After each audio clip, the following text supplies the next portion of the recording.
안녕하세요. 마음책방의 책방지기 원디입니다.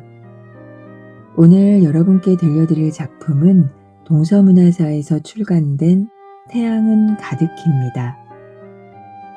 아마 많은 분들이 조각같은 외모의 알랭 들롱이 주연을 맡았던 동명의 고전 영화나 맷 데이먼 주연의 영화 리플리로 이 제목을 기억하고 계실 텐데요.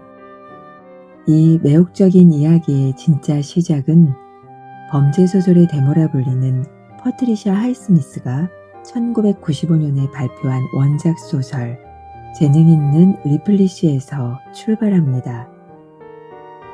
타인의 삶을 훔치고 싶었던 주인공 톰 리플리는 시대가 지나도 끊임없이 영화나 드라마로 재해석될 만큼 아주 서늘하고도 입체적인 매력을 가진 인물이죠. 이 소설은 뉴욕의 밑바닥 삶을 살던 청년 톰 리플리가 부유한 친구 디키 그린리프의 화려한 인생을 동경하다 못해 결국 그의 신분과 인생을 통째로 훔치게 되는 서늘한 욕망의 과정을 그렸는데요. 입체적인 인물 심리 묘사가 돋보이는 작품입니다. 오늘 여러분과 함께할 부분은 결정적인 파국이 시작되는 대목입니다. 디키를 미국으로 데려오라며 비용을 주던 부호 그린리프 씨에게서 독촉 편지가 날아오고 디키마저 자신을 밀어내려 하자 막다른 길에 몰린 톰이 디키를 죽이고 그의 인생을 빼앗겠다는 무서운 계획을 세우게 되는데요. 고요한 바다 위 작은 보트 안에서 펼쳐지는 톰의 뒤틀린 광기의 시간으로 지금 바로 들어가 보겠습니다.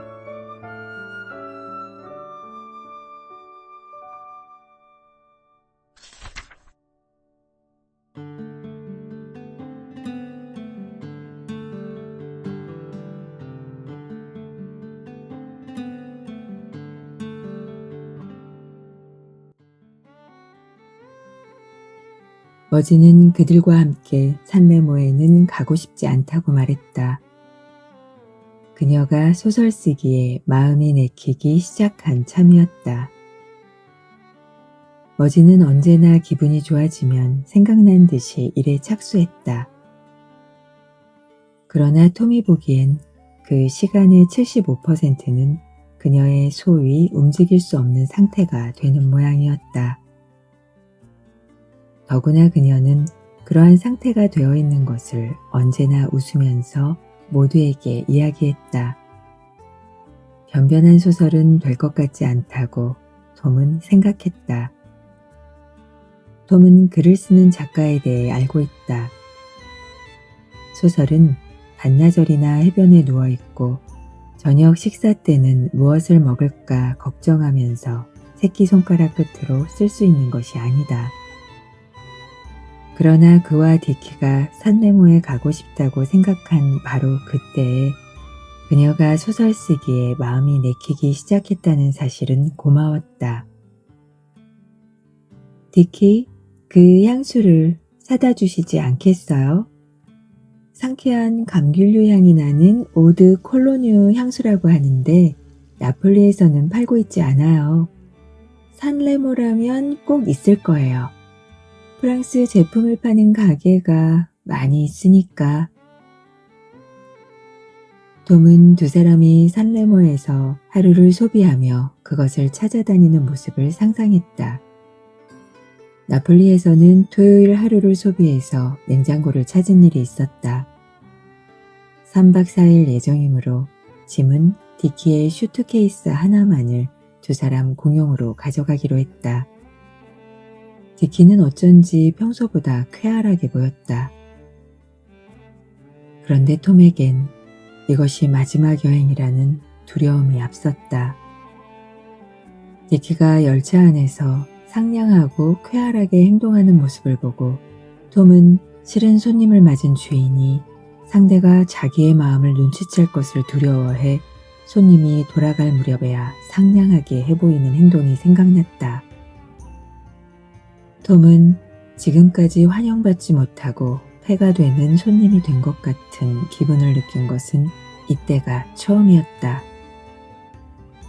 열차 안에서 디키는 산레모에 관해서 이야기하고 그가 처음 이탈리아에 도착했을 때 프레디 마일즈와 함께 그곳에서 지낸 일주일간의 일을 세세하게 이야기했다. 디키의 이야기로는 산레모는 자그마한 도시로서 국제적인 쇼핑의 중심지로 유명한 곳이며 많은 사람이 프랑스 국경을 넘어 물건을 사러 온다고 했다.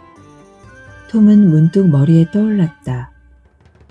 디키는 자기를 이 도시 어딘가에 판 뒤 몬지베로에 돌아오지 말고 혼자 여기서 살라고 권할 작정은 아닐까? 톰은 아직 도착도 하지 않은 이 도시에 반감을 느꼈다. 열차가 산레모역에 미끄러져 들어가려는 때에 디키가 말했다. 그런데 톰, 자네가 기분 나쁘게 생각할 줄 몰라 이런 말은 하고 싶지 않은데 나는 머지와 단둘이서 코르티나 담페치에 가고 싶어. 그녀가 그걸 원하고 나로서도 즐거운 휴가 여행이라도 해서 그녀에게 답례를 하지 않으면 안 되겠어. 자네는 별로 스키를 좋아하는 것 같지 않으니까 말이야. 톰은 몸이 굳어지고 한기가 들기 시작했다. 그래도 아무렇지도 않은 것처럼 하려고 노력했다. 머지 탓으로 돌리고 있군. 좋아, 물론이지. 톰은 말했다. 디키가 그물 선반에서 슈트케이스를 내리는데 톰은 손에 든 지도를 펴고 산레모 근처에 어딘가 갈 곳이 없는가 하고 열심히 찾았다. 여기서 니스는 그리 멀지 않겠지? 톰이 물었다. 멀지 않아. 그리고 칸도 그렇군. 여기까지 온 김에 나는 칸을 보고 싶어. 적어도 칸은 프랑스니까. 톰은 약간 탓하듯 덧붙였다. 글쎄, 가도 좋겠지. 자넨 여권을 가지고 왔겠지? 톰은 여권을 가져왔으므로 톰과 디키는 칸행으로 갈아타고 그날 밤 11시경에 그곳에 도착했다. 톰은 깨끗한 도시라고 생각했다. 밋밋하고 크게 구부러진 항구 도시의 많은 작은 불빛들이 가는 초승달처럼 보이고 해안으로 이어져 있는 열대풍의 고상한 큰 길에는 야자나무가 심어져 있고 호화로운 호텔이 줄지어 있었다. 과연 프랑스다. 이탈리아보다 훨씬 차분한 모습이었고 훨씬 세련되었다. 그는 어둑한 야경을 보면서도 그것을 느낄 수 있었다. 그들은 뒷골목에 있는 그레이 다르비온이라는 호텔에 들었다. 그곳은 나무랄 데 없이 세련된 호텔인데 지갑을 털 만큼 비싸지도 않다고 디키가 말했다. 그러나 톰은 아무리 돈이 들어도 좋으니 바닷가에 위치한 최고급 호텔에 묵고 싶었다.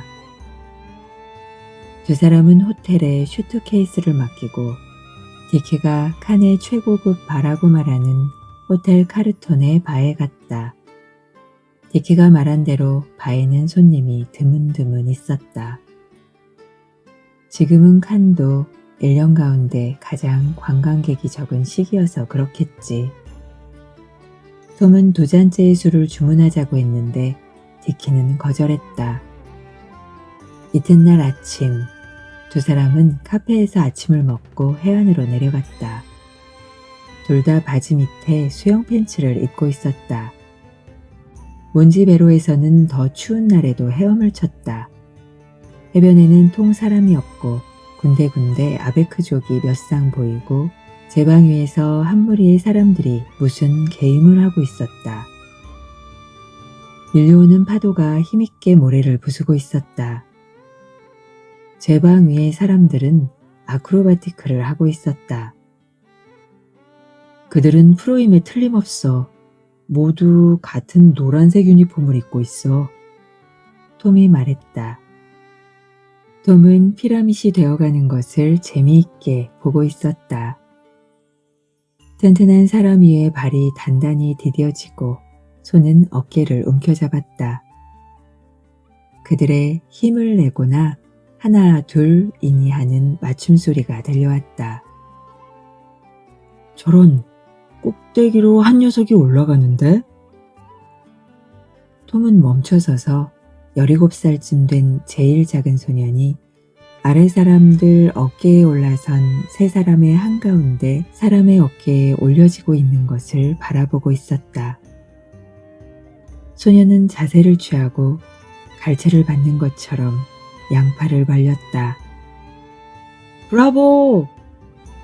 톰이 외쳤다. 소년은 톰에게 웃어 보이고 나서 부드럽지만 호랑이 같은 단호한 움직임으로 뛰어내렸다. 톰은 디키를 보았다. 디키는 바로 옆에 해변에 앉아있는 동행인 두 남자를 보고 있었다. 워즈워드 에잇이 수선화에서 인용한 흙깃 보더니 1만 명 고개를 끄덕이며 쾌활하게 춤을 춘다. 로군. 이라며 디키가 몹시 불편하게 말했다. 톰은 움찔하며 불쾌한 굴욕감을 느꼈다. 그것은 본지배로에서 머지는 자네를 그렇게 생각하고 있어 라는 말을 들었을 때 느낀 것과 같은 굴욕감이었다. 어차피 그런 거라고. 아크로바티크는 동성애 같은 거야. 칸에는 동성애를 하는 사람이 많아. 그래서 어떻다는 말이야? 톰은 주머니 속에서 주먹을 부르짖었다. 톰은 도티 고모의 비웃는 말이 생각났다. 무기력한 녀석 같으니 이 애는 태어날 때부터 무기력했어. 제 아비를 꼭 닮았어. 디키는 팔짱을 끼고 바다를 바라보고 있었다. 톰은 바다를 바라보는 것보다 아크로바티크를 보는 편이 훨씬 재미있다고 생각했으나 일부러 그쪽을 보지 않았다. 저는 바다에 들어가겠어? 톰은 갑자기 물이 차가울 것처럼 느껴졌으나 용감하게 셔츠의 단추를 풀었다. 그만두겠어. 자네는 여기서 아크로바티크나 보고 있으라고. 난 돌아가겠어. 톰의 대답도 기다리지 않고 디키는 걸어갔다. 톰은 서둘러 단추를 꿰며 아크로바티크를 하는 데로부터 멀리 돌아가는 디키를 보았다. 아크로바티크를 하고 있는 가까운 돌계단을 오르면 지금 가는 길보다 2배 이상 빨리 보도로 나갈 수 있는데 마음대로 해라. 무엇 때문에 저렇게 언제나 거만하게 남을 내려다보는 듯한 태도를 취할까? 남자 고개살을 보지 않았다는 태도다. 디키의 어디가 안 좋은지 뻔히 알 수 있다. 그가 단 한 번이라도 좋으니 스스럼 없이 되어보았으면 좋겠다. 그래서 무슨 손해가 있다는 것인가? 이르면 곤란할 만큼 소중한 것은 가지고 있지도 않으면서 말이다. 톰은 디키를 쫓아 달리면서 통렬한 야유를 퍼부어주고 싶었다. 그러나 뒤를 돌아보는 디키의 싫은 듯한 차가운 눈빛을 보았을 때 톰은 최초의 야유조차 입안에서 사라져버렸다. 두 사람은 그날 오후 3시 조금 전에 산레모를 향해 호텔에서 나왔다. 3시가 지나면 호텔료를 하루분 더 주어야 하기 때문이었다. 3시까지 호텔에서 나가자고 한 사람은 디키였는데 하룻밤의 호텔료 3,430프랑을 지불한 사람은 톰이었다. 이것을 미국 달러로 환산하면 10달러 8센트였다. 디키는 프랑화를 많이 가지고 있었다. 그런데도 살레모까지의 열차표를 톰이 샀다. 디키는 매달 송금수표를 이탈리아에서 가지고 와 프랑스화로 현금 교환을 했다. 그것은 최근 프랑이 세워졌기 때문에 나중에 리라로 바꿀 때 유리하다고 생각해서였다. 열차 안에서 디키는 한마디도 하지 않았다. 자는 채 팔짱을 끼고 눈을 감고 있었다. 톰은 그와 마주 앉아서 그의 앙상하고 오만하며 단정한 얼굴이며 녹색 보석 반지와 도장이 붙은 금반지를 낀 손을 쳐다보고 있었다. 톰은 떠날 때 저 녹색 반지를 훔쳐갈까 하고 문득 생각했다. 그런 거야. 아주 간단하다. 디키는 헤엄을 칠 때 언제나 그것을 빼어놓으니까 말이다. 집에서 샤워를 할 때도 빼는 일이 있었다. 마지막 날에도 아마 뺐겠지. 톰은 디키의 감은 눈꺼풀을 바라보고 있으려니까 증오, 애정, 초조감, 좌절감, 그리고 미칠 듯한 생각이 가슴 가득히 치밀어 올라 숨이 가빠졌다. 디키를 죽이고 싶었다. 이런 생각은 톰의 가슴 속에서 자제하기 힘들 정도로 여러 번 치밀었다. 그것은 분노라든가 실망이라든가의 충동과 함께 일어나는데 그 충동은 굴욕을 느끼면 바로 사라져버리곤 했다. 그러나 지금 톰은 그 일을 넉넉히 2분간은 계속 생각했다. 어차피 디키와 헤어져야 할 입장이다. 이제 더 이상 창피한 생각을 할 필요가 없다. 그러나 지금 톰은 그 일을 넉넉히 2분간은 계속 생각했다. 어차피 디키와 헤어져야 할 입장이다. 이제 더 이상 창피한 생각을 할 필요가 없다. 톰은 디키에게 여러 가지 점에서 실패했다. 지금까지 일어난 일들을 아무리 반성해 보아도 톰의 실패는 그 자신 때문도 아니고 그의 행동이 야기시킨 것도 아니며 모두 디키의 인정머리 없는 고집이 원인이었다. 모든 것은 디키가 뻔뻔스럽고 무례하기 때문이었다. 그는 디키에게 우정, 친교, 존경 등 할 수 있는 것은 뭐든지 제공했다.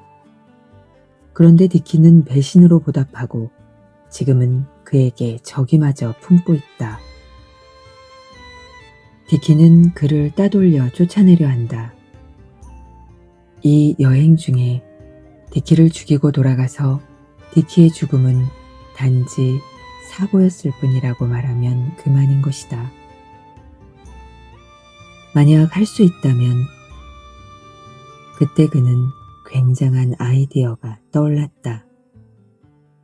자기가 디키 그린리프로 둔갑해버릴 수도 있다는 생각이 떠올랐다. 디키가 하던 일을 그는 뭐든지 할 수 있다. 우선 몬지베로로 돌아가 디키의 소유물을 정리하고 머지에게는 적당한 거짓말을 한 다음 로마나 파리로 이사를 한다.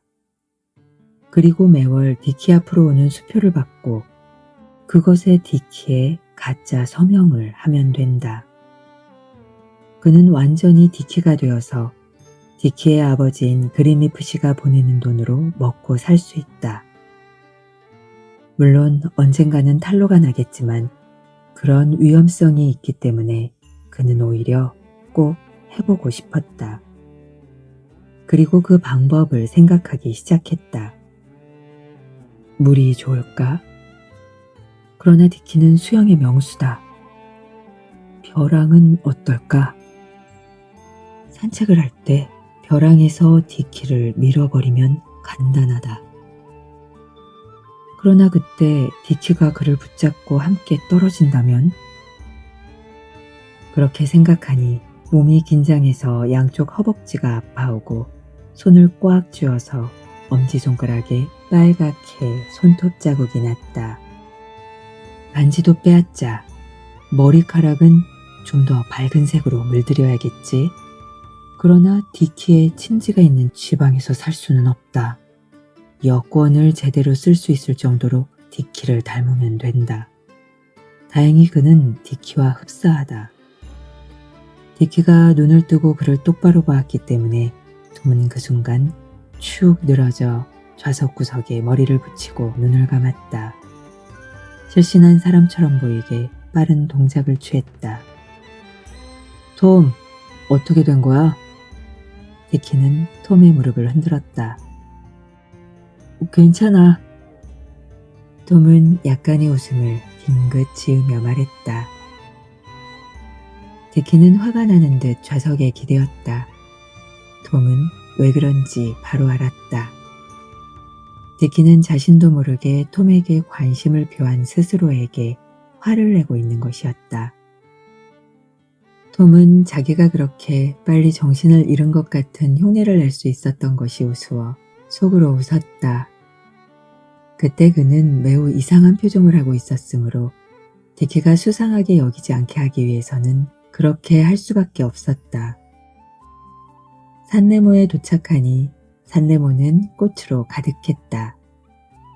여기에는 해안에 위치한 번화가가 있어서 상점이 늘어서고 프랑스인, 영국인, 이탈리아인 관광객이 줄을 이어 걸어다니고 있었다. 발코니에 꽃이 가득 피어있는 어느 호텔에 묵기로 했다. 어디서 할까? 오늘 밤 좁은 뒷골목에서 할까? 밤 1시가 되면 거리도 어두워지고 조용해지겠지. 그런 시각까지 디키를 자지 못하게 할 수 있을까? 바닷속에서 할까? 하늘이 조금 흐리기는 해도 춥지는 않다. 톰은 생각하고 또 생각했다. 호텔방에서 결행하면 제일 간단하기는 하나 시체를 어떻게 운반해낸다? 시체는 절대로 없애버려야만 한다. 그렇다면 역시 바다에서 하는 수밖에 없다. 더구나 바다라면 디키 몸의 일부나 같다. 돛 달린 보트, 노젓는 보트, 작은 모터보트. 해안에서 얼마든지 빌릴 수 있다. 어느 모터보트에나 밧줄을 단 둥근 콘크리트주가 갖추어져 있고 닷 대신으로 배를 세울 수 있게 되어 있다. 디키, 보트나 타볼까? 톰은 설레는 마음이 목소리에 나타나지 않도록 노력했다. 디키는 이곳에 도착한 뒤 아무 것에도 흥미를 느끼고 있지 않았다. 그런데 톰의 이런 제안에 디키가 그의 얼굴을 바라보았다. 파란색과 하얀색 또는 초록과 하얀색으로 갈라칠한 작은 모터보트가 10척쯤 나무선창에 매어 있었다. 보트상 주인인 이탈리아인은 흐리고 으스스한 아침이어서 손님이 올지 어떨지 걱정하고 있는 모양이었다. 디키는 비가 올 것 같지는 않지만 엷은 안개가 낀 지중해를 바라보았다. 이런 회색 하늘은 하루 종일 맑아지지 않고 태양은 얼굴을 보이지 않겠지. 10시 30분경 아침 식사를 마친 뒤 나른한 시각으로 지루한 이탈리아의 오전은 아직도 계속되었다. 그럼 타볼까? 1시간쯤 항구를 돌고 올까? 하고 디키는 말하기가 무섭게 바로 한 척의 보트에 올라탔다. 톰은 디키가 전에도 보인 일이 있는 엷은 웃음을 보고 어느 날 아침 프레디나 머지와 함께 이곳에서 지낸 일을 추억하려고 한다는 것을 눈치챘다. 디키의 코르데 뉘도스의 주머니에는 머지에게 부탁받은 오드 콜로뉴 향수 때문에 볼록했다. 그것은 방금 번화가에 있는 미국의 백화점 같은 상점에서 샀다. 이탈리아인 보트상 주인은 끈을 잡아당겨 모터에 시동을 걸면서 디키에게 그 취급법을 아느냐고 물었다. 디키는 안다고 대답했다. 그리고 보트 바닥에 노가 하나 있었다. 노가 하나인 것을 톰은 바로 알아차렸다. 디키는 키에 손잡이를 쥐고 보트가 시가를 뒤로 하게 하며 곧바로 바다로 나갔다. 시원하다. 디키가 빙긋 웃음을 지으며 소리쳤다. 머리카락이 바람에 나부꼈다. 톰은 좌우를 둘러보았다. 한쪽은 깎아세운 듯한 벼랑으로 몬지베로와 흡사했다. 다른 한쪽은 평평한 육지가 쭉 이어져 있으며 그 끝은 바다에 낀 안개 속으로 사라졌다. 어느 쪽으로 가는 것이 좋을지 톰은 바로 결정할 수 없었다. 자네는 이 금방지리를 잘하는가? 톰은 모터의 소음 속에서 소리쳤다. 아니. 디키는 쾌활하게 대답했다. 보트 타기가 즐거운 모양이었다. 키를 잡는 건 어려워? 아무것도 아니야. 해보고 싶어? 톰은 망설였다. 디키는 아직도 곧바로 배를 몰고 있었다. 아니, 그만두겠어. 톰은 오른쪽을 보고 또 왼쪽을 보았다. 왼쪽 먼 곳에 돛을 올린 보트 한 척이 보였다. 지금부터 어디로 가는 거야? 톰은 외쳤다. 걱정돼? 디키는 빙긋 웃음을 띄었다. 누가 걱정을 한단 말이냐. 디키는 갑자기 오른쪽으로 선회했다. 너무 갑작스러웠기 때문에 보트가 기우는 것을 막기 위해 두 사람 다 몸을 낮추고 한쪽으로 체중을 실었다. 톰의 왼쪽에 흰 물보라가 바람벽처럼 튀어오르더니 그것이 차차 떨어지고 나니까 아무것도 없는 수평선이 보였다. 그들은 다시 아무것도 없는 무리를 아무것도 없는 쪽으로 달렸다. 디키는 그 파란 눈으로 허공을 향해 빙긋 웃음 지으며 맹렬한 스피드를 시험하고 있었다. 작은 보트에 타고 있으면 실제보다 훨씬 더 빨리 달리는 것처럼 느껴지는 법이야. 디키가 큰 소리로 말했다. 톰은 고개를 끄덕거리고는 안다는 듯이 웃음 지었다. 그러나 실제로 톰은 떨고 있었다. 이 바다가 얼마나 깊은지 알 수 없다. 만약 갑자기 보트에 이변이 생긴다면 둘 다 해안으로 돌아갈 가망은 전혀 없다. 하지만 적어도 톰은 안 된다. 그러나 그와 동시에 두 사람이 여기서 무슨 짓을 저질러도 아무에게도 들킬 염려도 전혀 없다. 디키는 안개가 뽀얗게 낀 기이다란 갑을 향해서 약간 오른쪽으로 키를 당겼다. 여기서 톰이 디키를 때리거나 덤벼들거나 키스를 하거나 바다에 집어던지거나 이런 원거리에서는 아무에게도 들킬 염려가 없었다. 톰은 땀을 흘리고 있었다. 옷 아래가 뜨거워지고 이마에는 식은땀이 흘렀다. 그는 두려웠다. 물이 아니라 디키가 무서웠다. 톰은 여기서 해치우려고 하고 있다. 이미 자신의 감정을 자제할 능력을 잃었다. 막고 싶어도 막을 수가 없다. 그리고 실패로 끝날지도 모른다. 여기서 뛰어들어 볼까? 톰은 위도 단추를 풀며 소리쳤다. 디키는 그 말을 듣더니 먼 곳을 응시한 채 입을 벌리고 크게 웃었다. 톰은 옷을 계속 벗었다. 구두를 벗고 양말도 벗었다. 바지 속에는 디키와 마찬가지로 수영 팬츠를 입고 있었다. 톰은 소리쳤다. 자네도 뛰어든다면 내가 해보이지. 어떻게 하겠어? 그는 디키가 속도를 낮추게 하고 싶었다. 내가 말이야? 하고 말고. 디키는 느닷없이 모터를 멈추었다. 디키는 키 손잡이를 놓고 윗옷을 벗기 시작했다. 보트는 타력을 잃고 흔들거리기 시작했다. 디키는 아직 바지를 벗지 않은 톰을 보고 턱을 치켜 올리며 재촉했다. 빨리 하라고! 톰은 흘끔 육지를 보았다. 산레모는 핑크빛 어린 초록색으로 희미했다. 톰은 양무릎 사이에서 가지고 놀듯 아무렇지도 않게 노를 집어들었다.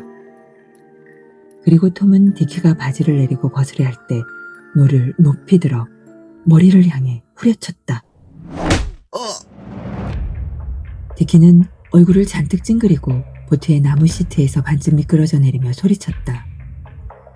그는 아찔한 놀라움에 엷은 금빛 눈썹을 치켜들었다. 톰은 일어서서 다시 노로 후려쳤다. 온 몸에 힘을 담은 고무줄이 튕기는 듯한 날카로운 일격이었다. 어째서... 디키는 무서운 눈으로 노려보며 입안으로 중얼거리더니 이내 그 파란 눈이 획 돌아가고 정신을 잃었다. 톰은 노 왼쪽으로부터 옆으로 쳐서 디키의 옆머리를 때렸다. 노의 가장자리가 닿은 곳에 둔한 상처가 생기고 순식간에 피가 스며나왔다. 디키는 보드바닥에서 몸을 틀며 몸부림을 쳤다. 디키가 저항하는 듯한 사나운 신음소리를 냈기 때문에 톰은 더욱 두려웠다. 톰은 노의 가장자리로 목 옆을 3번이나 쳤다. 노가 도끼고 디키의 목은 나무였다. 보트가 흔들리고 배전을 딛고 있는 톰의 발에 물보라가 덮였다. 그는 디키의 이마를 가로쳤다.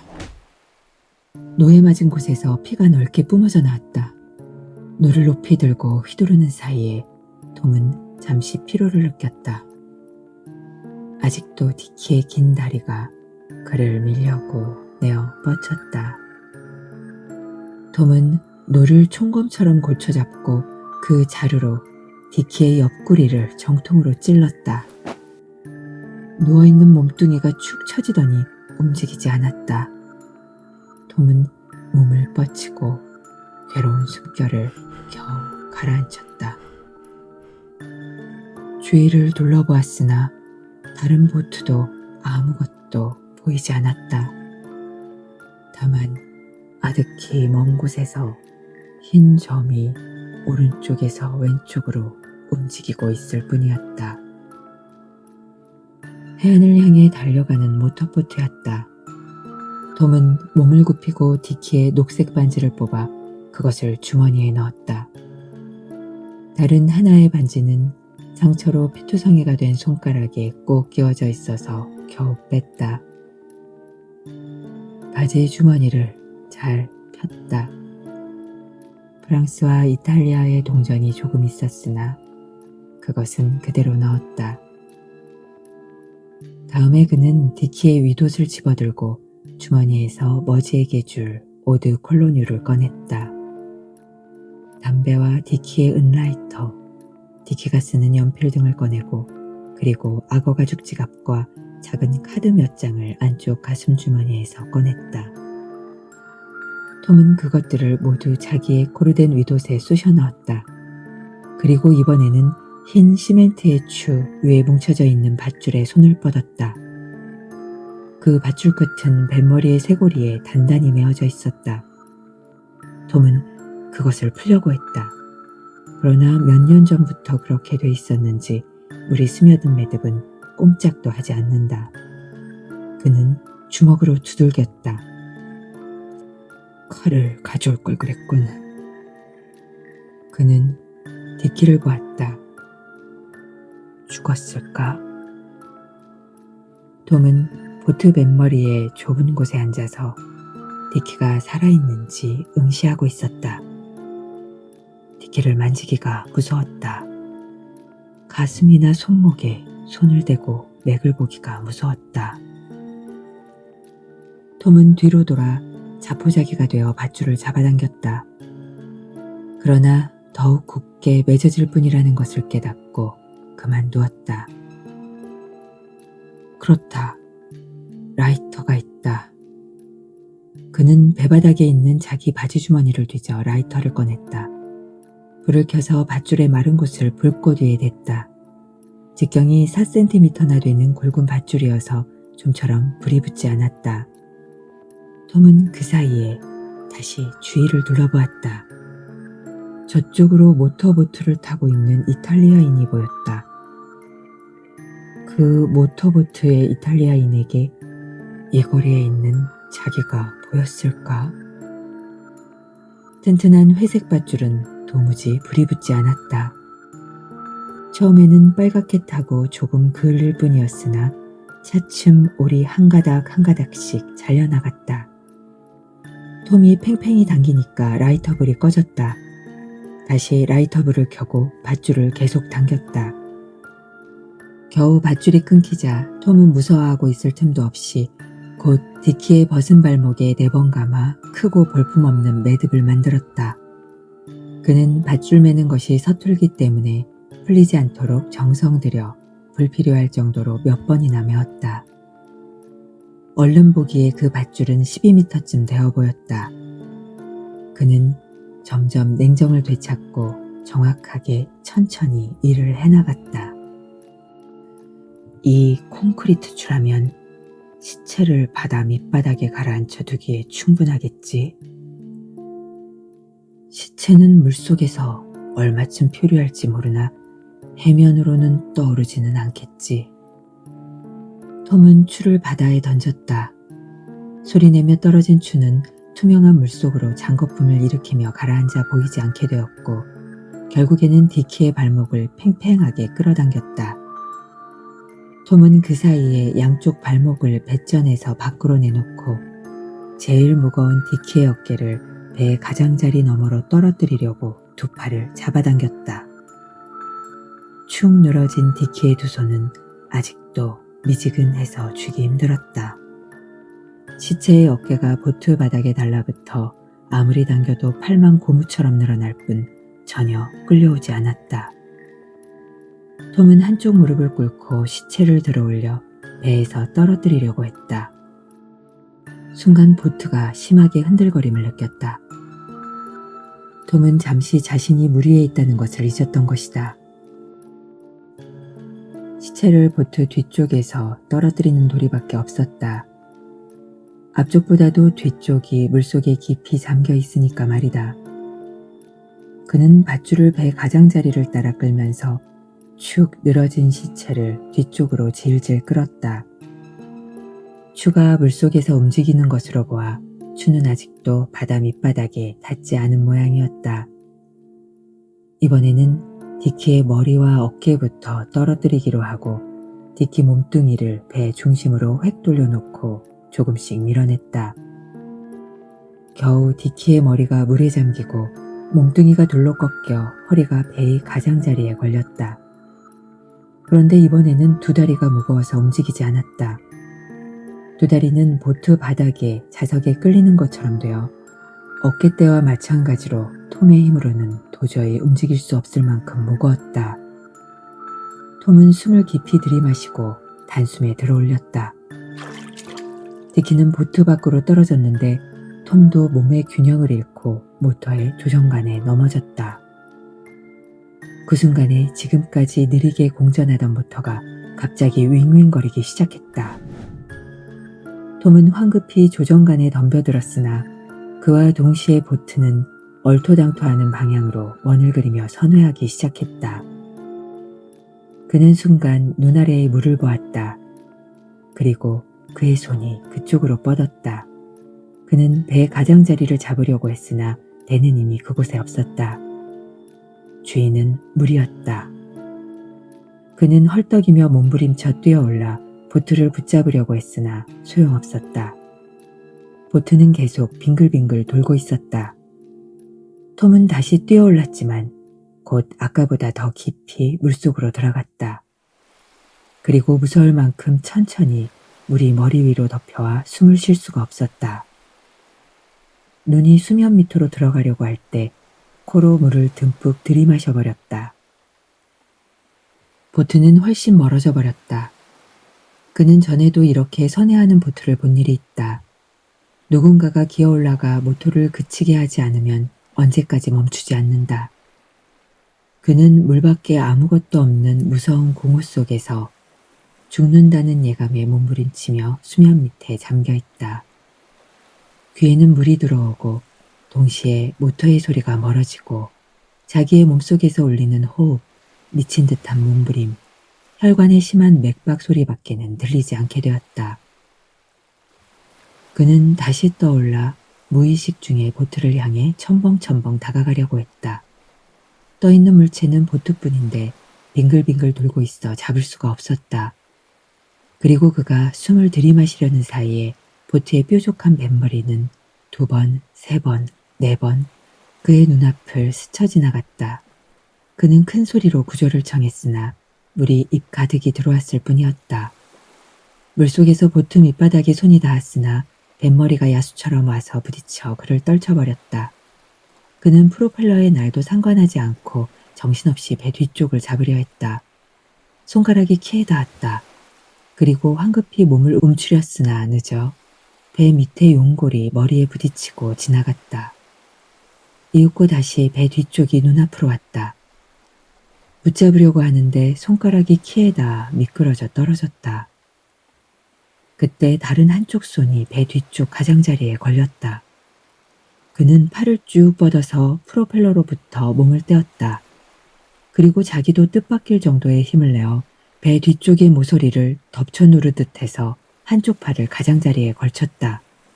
그리고 손을 뻗어 레버를 잡았다. 모터가 회전을 늦추었다. 톰은 두 손으로 배 가장자리에 매달렸으나 안심과 불안으로 머리가 멍해졌다. 숨을 쉴 때마다 목구멍이 타는 듯이 아프고 가슴이 무엇인가 찔리는 것 같아 정신을 차릴 수가 없었다. 얼마 동안 의식을 찾으려고 했었다. 오로지 보트로 기어오를 힘을 축적하는 외에 아무것도 생각하지 않았다. 그리고 겨우 물속의 몸을 위아래로 흔들어 탄력이 붙게 해서 힘껏 뛰어올라 체중을 배 가장자리에 걸치고 보트 안에 엎드렸다. 두 발은 배 밖에 축 늘어져 있었다. 그는 손가락이 묻은 디키의 피가 자기의 코와 입에서 나오는 물에 섞여 끈적끈적하다는 것을 희미하게 의식하면서 가만히 쉬고 있었다. 그는 움직일 수 있게 될 때까지 여러 가지 생각을 했다. 보트는 피투성이가 되었으니 도저히 반환할 수 없음과 일어나면 바로 모터에 시동을 걸지 않으면 안 되며 그리고 방향에 대한 것 등이었다. 디키에 반지가 있었지. 그는 위도주머니를 뒤져보았다. 2개 다 제대로 있었다. 그런 소동을 벌였는데도 용케 무사히 있군. 그는 갑자기 기침이 나왔다. 혹 가까운 곳에 보트가 있는지 이곳으로 오는 보트는 없는지 둘러보려 했으나 눈물 때문에 흐려서 보이지 않았다. 그는 눈을 비볐다. 아까 본 멋진 작은 모터보트가 그의 일 따위는 아랑곳 없이 크게 원을 그리며 달리고 있을 뿐 다른 보트는 하나도 보이지 않았다. 톰은 보트의 바닥을 보았다. 이 핏자국이 깨끗이 씻길 것인가. 전부터 들은 이야기인데 핏자국은 좀처럼 벗겨지지 않는다고 했다. 그는 보트를 돌려주러 가서 보트상 주인이 친구는 어떻게 되었느냐고 물으면 다른 곳에서 내려주었다고 대답할 셈이었다. 그러나 이제 그렇게도 될 것 같지 않다. 톰은 조심스레 레버를 움직였다. 공전하고 있던 모터의 회전이 빨라졌다. 그는 그것조차도 쭈뼛거리며 해보았다. 바다에 비하면 모터 쪽이 훨씬 친근미가 있고 다루기 쉬우며 생각한 것처럼 무섭지 않았다. 그는 해안을 비스듬히 보고 산네모의 북쪽으로 뱃머리를 돌렸다. 해안 어딘가에 인기척이 없는 작은 흠이라도 찾아내어 그곳에 보트를 끌어올리고 가버리면 된다. 그런데 보트가 발견된다면 이것은 큰 문제가 될지도 모른다. 그는 냉정해지자고 스스로에게 타일렀다. 그러나 그는 보트를 어떻게 처분해야 할지 몰랐다. 소나무가 보이고 아무도 없는 다갈색 마른 해변이 이어지고 녹색으로 흐릿해진 올리브 숲이 보였다. 톰은 그 근처에 인기척이 없나 좌우로 살피며 천천히 보트를 돌렸다. 아무도 없었다. 그는 모터가 갑자기 큰 소리를 내지 않게 하려고 드로틀 레버를 신중하게 조작하면서 얕고 짧은 해안을 향해서 곧바로 들어갔다. 예윽고 뱃머리가 바다 밑에다 기우뚱기우뚱 흔들리는 것을 느꼈다. 그는 레버를 정지로 돌리고 다른 하나의 레버로 모터를 그치게 했다. 그렇게 해놓고 깊이 20-30cm 정도의 물에 조심스럽게 내려 보트를 되도록 위로 끌어올리고 두 벌의 미돛과 자기의 샌들과 머지의 오드 콜로뉴 상자를 보트에서 해변으로 옮겼다. 폭이 불과 4-5m밖에 안 되는 작은 해변에 있으니까 안전하고 남의 눈에 띄지 않는 평온함이 있었다. 사람이 발을 들여놓은 흔적이 아무데도 없었다. 톰은 이곳에다 보트를 가라앉히려고 마음먹었다. 그는 돌을 모으기 시작했다. 대개 사람들의 머리 크기만한 돌을. 너무 큰 돌은 무거워서 들 수 없었다. 그것을 하나하나 보트에 던져 넣었다. 마지막에는 큰 돌이 없어서 작은 돌을 주워야만 했다. 그는 쉴 새 없이 움직였다. 한순간이라도 마음을 늦추면 피로 때문에 정신을 잃고 쓰러져 결국 누군가에게 들킬 염려가 있기 때문이다. 거의 뱃머리에 꽉 찰 정도로 돌을 담고 나서 그는 보트를 밀어내고 흔들었다. 그러는 사이에 배 가장자리부터 점점 물이 들어가기 시작했다.